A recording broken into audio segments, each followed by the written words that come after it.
In our last video, we learned how to play Bad Habits by Ed Sheeran.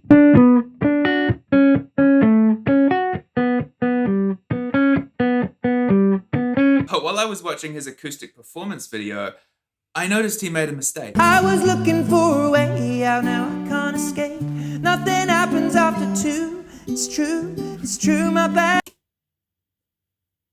He just made a mistake. Did you catch that? Check it out. Escape. Nothing happens after two.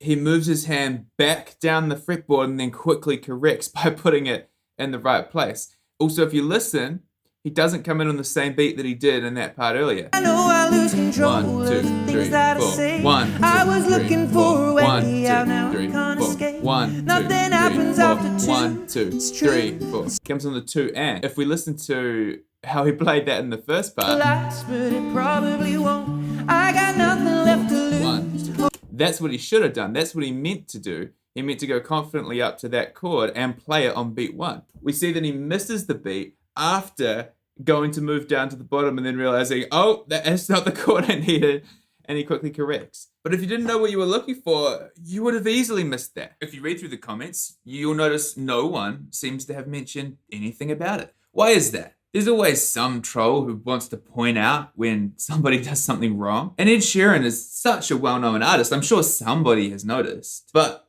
what matters is who has noticed. There are two types of people who might be watching Ed Sheeran's video. There are the casual listeners and the less experienced musicians, and the experienced musicians. In the performance, Ed Sheeran recovers from the mistake so well that unless you really know what you're listening for, you're probably not going to notice it. If you're an experienced musician and you do pick it up, you know that mistakes are normal. No musician can play things with 100% accuracy 100% of the time. What matters is how good are you at recovering from those mistakes when you make them. In this video, I'm going to show you why the saying practice makes perfect is a lie and how you can get better at recovering from your mistakes. So if you slip one into a performance, you can be confident knowing that the majority of people aren't even going to notice. Practice makes perfect is a lie. What should be said is practice significantly decreases the likelihood you will make a mistake to close to 0%, so almost perfect. But this isn't half as catchy. We practice the guitar in order to develop fluency on the instrument. This means we don't give it any thought, it just flows. The problem is that most people think they have developed fluency, but they really haven't. I've been playing guitar for over 20 years and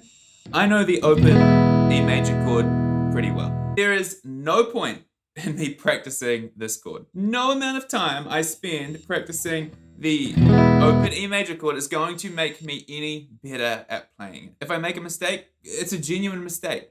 There was nothing I could do about it. I think this is a really important thing for people to realize if they get nervous performing. If you're properly prepared, if you've developed fluency with what you're playing, then you can be confident that you'll get it right. If you mess up and make a mistake, don't worry about it. If you're properly prepared, then it was a genuine mistake. There was nothing you could do about it. If we were to put practice against the likelihood that you'll make a mistake on a graph, it would look like this. It'll get closer and closer to 0 forever, but it will never reach it. Once you hit that point of fluency, you're good. Back to me knowing E really well. When I came up with this idea, I was explaining it to a student and I put it like this. They were learning E for the first time. The likelihood that they would make a mistake or play an E chord that doesn't sound great is maybe 1 in 10. Maybe it's 1 in 5. Maybe it's 1 in 1. Maybe every time they play it, they make a mistake. But for me, the likelihood of playing an E chord, I don't even have to look, I just straight to it. I might make a mistake 1 in every 1,000 times, maybe 1 in every 10,000 times. I don't know. When I thought of this idea for the first time, I actually made a point of watching every time I played an E chord. I was like, when is it going to happen? When am I going to make a mistake? From when I first thought of this idea, I think it took me about 6 months before I made a genuine mistake playing the E chord. I was stoked. I was like, yes, that's what I mean. I know the chord so well, I don't have to think about it. I just play it. Once you hit a point of fluency, you're good. Any more practice isn't going to help. Think about someone who's great at public speaking, Barack Obama comes to mind. I've always been impressed by how well-spoken and articulate he is when delivering a speech. So yes, my views are shaped by the specific experiences of America, but I do not think this story is unique to America. Clearly, he's got this English thing down, and he's pretty good at performing it, but he doesn't get it right every time. Spurring anger against innocent immigrants. Oh, clearly Barack needs to go home and practice articulating his words so he doesn't mess up again like that. That's a silly idea. Barack Obama can speak English fluently. He's confident and he recovered well. You give it 30 seconds and we're not even going to remember that he tripped up over a word. Unfortunately, the tricky thing about mistakes is we can't try and make them on purpose.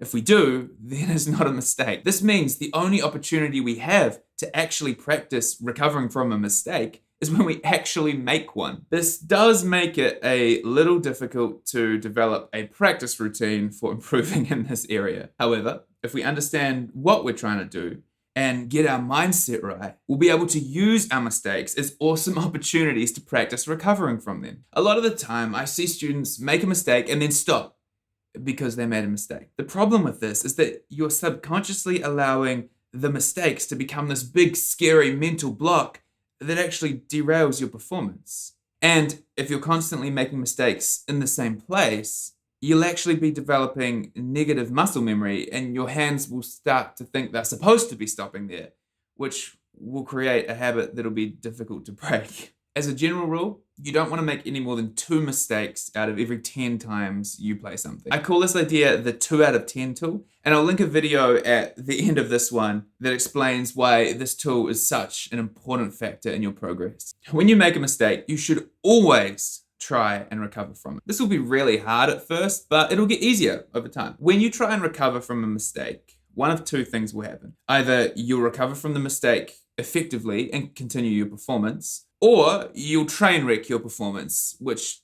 doesn't even matter because you were gonna stop anyway. When you think about it like this, you'll realize that the only possible outcomes are what was gonna happen anyway, or a better outcome. There are no downsides to trying to recover from every mistake you make. The reason making mistakes can be so scary is when we start out on the guitar, we tend to practice things in a linear fashion. And so when something happens that takes us out of this flow and puts us on a different trajectory, it's difficult to think instantaneously about what went wrong and how do I fix it. It's like when you jump into a pool of ice cold water. The initial shock can be disorientating. Going into mistakes with the intention that you're going to try and recover from them will help you get used to this initial shock and you'll be able to stay calm when something unexpected happens. Over time, this, combined with the fluency you will have developed by properly integrating your physical understanding, your intellectual understanding, and your oral understanding, will help you calmly and confidently recover from any mistakes you might make. And the audience won't even